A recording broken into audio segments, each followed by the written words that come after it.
శ్రీమాత్రే నమ. జయగురు దత్తాత్రేయ నమ.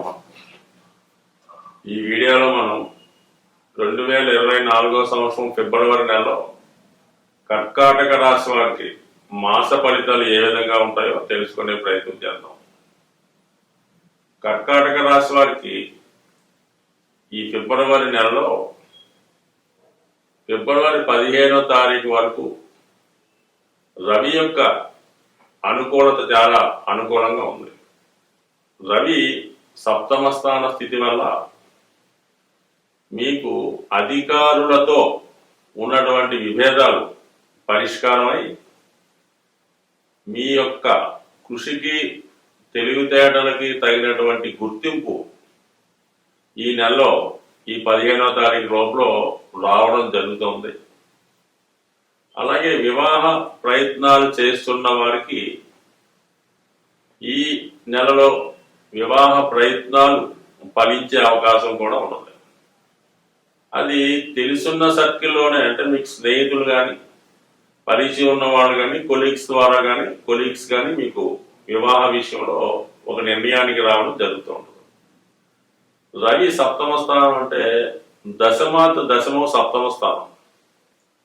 అలాగే బుధుడు తృతీయాధిపతిగా సప్తమ స్థానం, అంటే వివాహ విషయంలో తెలిసిన సంబంధం రావడం, ఉద్యోగపరంగా అభివృద్ధి రావడం, కొంతకాలంగా మీకు విరోధంగా ఉన్నటువంటి వారు మిత్రులుగా మారడం, ఇవన్నీ రాశి వారికి చాలా అనుకూలత ఏర్పడుతూ ఉంటుంది.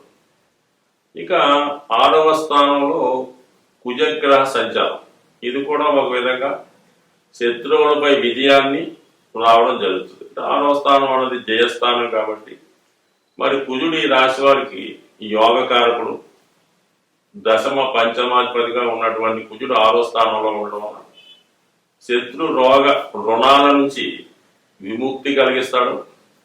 అలాగే చిన్న చిన్న సమస్యలు ఉన్న కోర్టు సమస్యలు కానీ, పోలీస్ స్టేషన్లో ఉన్నటువంటి సెటిల్మెంట్ కానీ, పెద్ద మనుషుల దగ్గర ఉన్నటువంటి రాజీ విషయాలు కానీ ఒకవేళ ఏమైనా అటువంటివి ఉంటాయి, అవి మీకు అనుకూలంగా ఉండే అవకాశం ఉంది. అయితే శుక్రుడు కూడా 6వ స్థానంలో సంచరించడం వల్ల స్త్రీలతో విరోధం వచ్చే అవకాశం ఉంది. ముఖ్యంగా తల్లి తరపు బంధువులతో కానీ, అలాగే వృత్తిలో సాటి ఉద్యోగస్తులతో కానీ, అంటే మొత్తం మీద మరి శుక్రుడు 6వ స్థానంలో ఉన్నప్పుడు స్త్రీలతో విరోధం రావడం జరుగుతూ ఉంటుంది.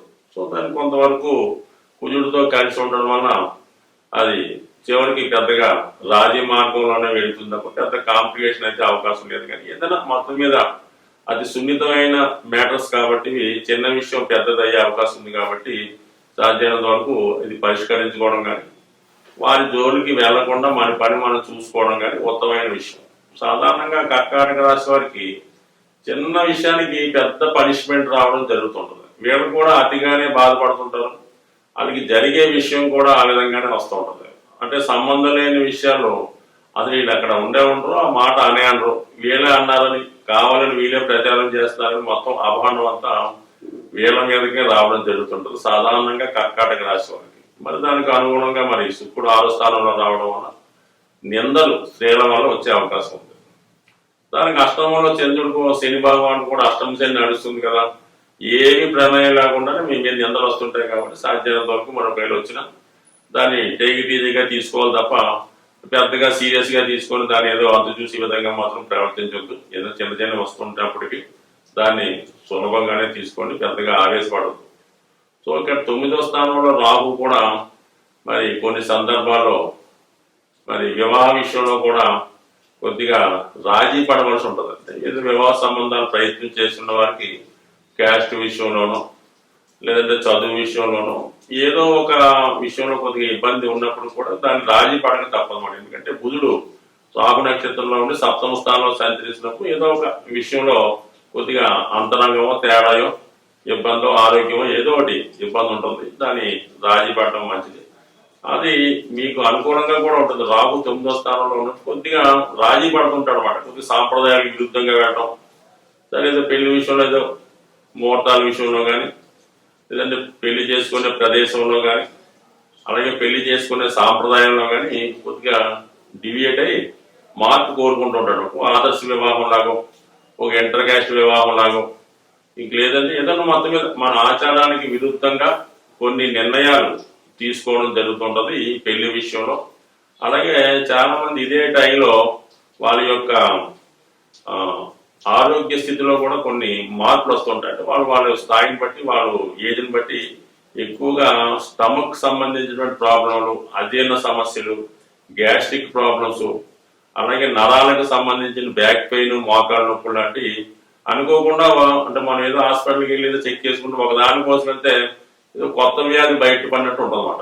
సో ఈ విధంగా అనుకోని అనారోగ్య సమస్యలు ఈ రాశి వారికి మరి ఈ నెలలో అనుకోకుండా వచ్చే అవకాశం ఉంది కాబట్టి ఆ విషయంలో కూడా కొంత జాగ్రత్త పడండి. ఆహార విషయంలో ముఖ్యంగా ఈ రాశి వారు జాగ్రత్త పడుతుండాలి. ఏది పడితే తింటాం కానీ ఎక్కువగా జరిగే అవకాశం ఉంది కాబట్టి ఆహార విషయంలో కొంత నియమంగా ఉంటే ఎటువంటి ఇబ్బంది రాకుండా ఉండే అవకాశం ఉంది. సో ఏదైనా మరి ఈ కర్కాటక రాశి వారికి ఈ గురువు యొక్క అనుగ్రహం ఒకటే చాలా అనుకూలంగా ఉంది. దశమ స్థానంలో ఉన్నటువంటి గురువు కేతు నక్షత్రం అయినటువంటి అశ్విని నక్షత్రం మీద సంచరించడం, మరి ఆ కేతు 3వ స్థానంలో ఉండడం ఖచ్చితంగా వృత్తి సంబంధించిన విషయంలో ఈ వారం మీకు ఒక అభివృద్ధి, అలాగే ధనం విషయంలో అనుకోకుండా ఆదాయం, అలాగే మిత్రుల్ని కలుసుకోవడం జరుగుతుంటుంది. చాలా కాలంగా మీకు ఏదో కారణం వల్ల దూరంగానో విదేశంలో ఉన్నటువంటి మిత్రుల్ని ఈ నెలలో మీరు కలుసుకొని వారి నుంచి కొంత శుభ సమాచారాన్ని కానీ మీకు అనుకూలంగా ఏదో ఒక శుభకరమైన వార్త వినగాని జరిగే అవకాశం ఉంది. మొత్తం మీద మిత్రుల సహకారం ఈ వారం ఈ రాశి వారికి లభించే అవకాశం ఉంది. సో ఏదైనా ఈ కర్కాటక రాశి వారు ఈ అష్టమ శని ప్రభావం నిమిత్తం ఎక్కువగా శివారాధన చేసుకోవడం, వీలైతే ప్రతి సోమవారం కానీ ప్రతి శనివారం కానీ శివాలయం దర్శించి శివుడికి ఒక 41 సార్లు ప్రదక్షిణ చేసి తోచిన విధంగా శివుడికి అభిషేకం ఏదో చేసుకొని కొంతసేపు అక్కడ ఆ దేవాలయంలో కూర్చొని రావడం వల్ల మరి శని పెట్టే ఇబ్బందుల నుంచి, అనుకోకుండా వచ్చే అవమానాల నుంచి బయటపడతారని ఆశిస్తూ స్వస్తి. శ్రీమాత్రే నమః. జయ గురు దత్తాత్రేయ నమః. ఈ వీడియోలో మనం 2024వ సంవత్సరం ఫిబ్రవరి నెల మాస ఫలితాలు మేషరాశి వారికి ఏ విధంగా ఉండబోతున్నాయి అన్న విషయాన్ని మనం ఈ వీడియోలో పరిశీలించే ప్రయత్నం చేద్దాం. మరి ఫిబ్రవరి మాసంలో గ్రహస్థితి పరిశీలించినప్పుడు ఈ మాసం అంతా ఇంచుమించుగా గురుగ్రహ సంచారం మేషరాశి అందే ఉండడం ఈ రాశి వారికి కలిసొచ్చే అంశం.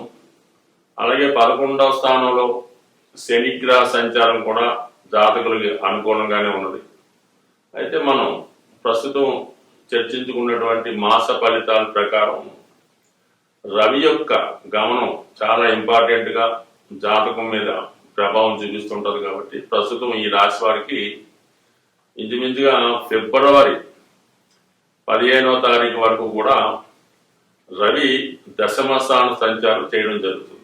దశమ స్థానంలో శని భగవానుడికి దిగ్బలం పొందడం జరుగుతుంది. అంటే ఉచ్చగ్రహం ఎటువంటి ఫలితం ఇస్తుందో ఇంచుమించుగా అటువంటి ఫలితం దశమ స్థానం ఉన్నటువంటి రవి మరి జాతకుడికి ఇవ్వడం జరుగుతుంది. అంటే రవి ఎప్పుడైతే గోచారీత్యా బలమైన స్థానంలోకి రావడం జరిగిందో, ముఖ్యంగా ఈ రాశిలో ఉన్నటువంటి స్వతంత్ర వృత్తుల్లో ఉన్న వాళ్ళకి, ముఖ్యంగా రియల్ ఎస్టేటు రాజకీయ రంగంలో ఉన్న వాళ్ళకి వాళ్ళ యొక్క హోదా పెరుగుతుంది, పరపతి పెరుగుతుంది, వాళ్ళు కమాండింగ్గా వృత్తిని నిర్వహించగలరు. సో అలాగే మంచి వ్యాపారం కూడా ఈ నెలలో అధికారుల సహకారంతో, రాజకీయ నాయకుల సహకారంతో చాలా ఉత్తమమైన ఫలితాలు ఈ రాశి వారు పొందడం జరుగుతుంది. ముఖ్యంగా మరి ఉద్యోగస్తులకి, ప్రభుత్వ ఉద్యోగస్తులకు కానీ ప్రైవేటు ఉద్యోగస్తులకు కానీ మరి రవి భగవానుడు దశమ స్థానంలో ఉండడం మంచిదైనప్పుడు కూడా బుధగ్రహంతో కలిసి సంచారం చేయడం వల్ల, అంటే తృతీయాధిపతితో కలిసి అలాగే దశమ స్థానంలో సంచారం చేయడం, ఈ రెండు కూడా జాతకుడికి వృత్తిపరమైనటువంటి మార్పుకి కారణమవుతూ ఉంటాయి. ఈ సమయంలో జాతకుడికి వృత్తిలో అభివృద్ధి పొందడం కానీ, వృత్తిపరంగా చేంజ్ చేద్దామంటే వేరే వృత్తిలో మారుదాం అనుకున్న వారికి ఇది అనుకూలమైనటువంటి సమయం. కంపల్సరీగా ఈ విధంగా ఎవరైతే వృత్తి చేంజ్ చేద్దాం అనుకుంటారో వాళ్ళకి ఈ సమయం ఖచ్చితంగా అనుకూలించే అవకాశం ఉంది. సో ఇది హ్యాపీ అయిన పొజిషన్. ఇక రాష్ట్రాధిపతిగా ఉన్నటువంటి కుజుడు భాగ్యస్థాన సంచారం చేస్తున్నాడు. అంటే ఇక్కడ 1-9 ఎక్స్చేంజ్ మాట. రాష్ట్రాధిపతి కుజుడితో 9వ స్థానాధిపతి గురుగ్రహ పరివర్తన అన్నది ఈ జాతకులకి విదేశ ప్రయాణాలు, ఉన్నత విద్యా అవకాశాలు, పుణ్యక్షేత్రాలు దర్శించడం, పుణ్య కార్యక్రమాల్లో పాల్గొనడం, ఇవన్నీ కూడా జాతకుడికి అనుకూలమైనటువంటి అంశంగా పరిగణించవచ్చు.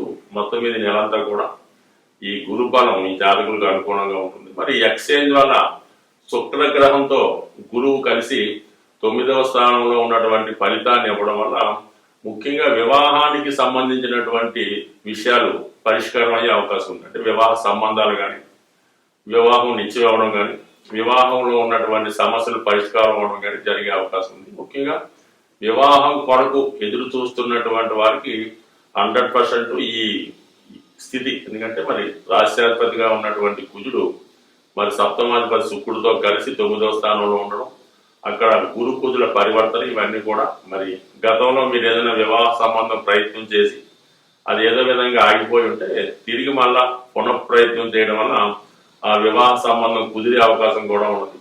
అలాగే విదేశ సంబంధాలు, దూర ప్రాంతంలో ఉన్నటువంటి సంబంధాలు పరిశీలించే వారికి ఇది అనుకూలమైనటువంటి సమయం. ముఖ్యంగా మీరు ఈ వివాహ సంబంధాలు పరిశీలించేటప్పుడు, చూసేటప్పుడు ఈ మేషరాశి జాతకులు ప్రస్తుతం మీ యొక్క ఉన్న స్థితికి, అంటే ఉన్న ప్రాంతానికి, ఏదో ఉన్న గృహానికి ఉత్తర దిశలో సంబంధాలు అన్వేషించడం వల్ల తొందరగా వివాహం నిశ్చయమయ్యే అవకాశం ఉంది.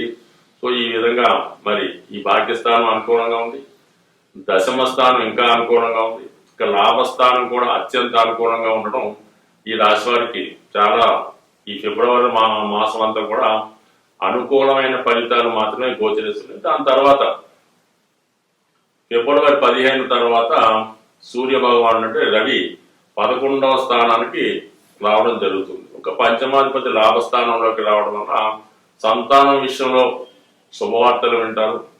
అలాగే మీ సంతానానికి ఏదైనా ఉద్యోగ ప్రయత్నం ఫలించడం కానీ, వారికి మంచి అవకాశాలు రావడం కానీ జరుగుతుంటుంది. ముఖ్యంగా మీ పిల్లలకి ఉద్యోగ ప్రయత్నాలు ఫలించే అవకాశం ఉంది.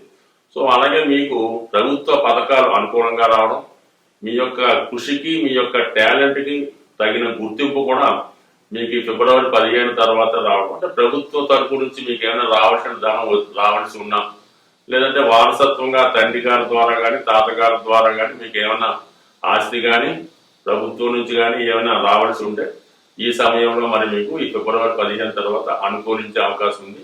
ఇది ముఖ్యంగా ప్రభుత్వ ఉద్యోగం ఆశిస్తున్న వారికి కానీ, ప్రభుత్వంలో పదవులు ఆశిస్తున్న వారికి కానీ, లేదంటే వారసత్వంగా కొంతమందికి పదవులు వస్తుంటాయన్నమాట. అంటే ఏదో ఇంటర్మీడియట్ బోర్డులో వాళ్ళ నాన్నగారు తండ్రి గారు చేస్తే వీళ్ళకి రావడం, లేదంటే ఏదో కారణాంతరం వాళ్ళ ఫాదర్కి సిక్ అయితే పిల్లలకి ఉద్యోగాలు రావడం, అటువంటివి ఏమన్నా అవకాశం ఉన్నవాళ్ళు ఈ సందర్భంలో ప్రయత్నం చేస్తే మీకు ప్రభుత్వం నుంచి వారసత్వంగా రావాల్సినది ఈ సమయంలో వచ్చే అవకాశం ఉంది జాతకులకి. సో ఇక అలాగే 6వ స్థానంలో ఉన్నటువంటి కేతు గ్రహం కూడా మీకు చక్కని విజయావకాశాన్ని ఇవ్వడం జరుగుతుంది. ఓవరాల్గా ఈ రాశి వారు ఈ నెలలో ముఖ్యంగా పూజించవలసినటువంటి దైవం సూర్య భగవానుని ఎక్కువగా పూజించడం వల్ల, అలాగే హనుమాన్ చాలీసా పారాయణ, హనుమాన్ ఆలయ దర్శనం చేసుకోవడం వల్ల ఖచ్చితంగా మీకు ఈ మాసంలో అనుకూలమైన ఫలితాలు వచ్చే అవకాశం ఉంది. స్వస్తి.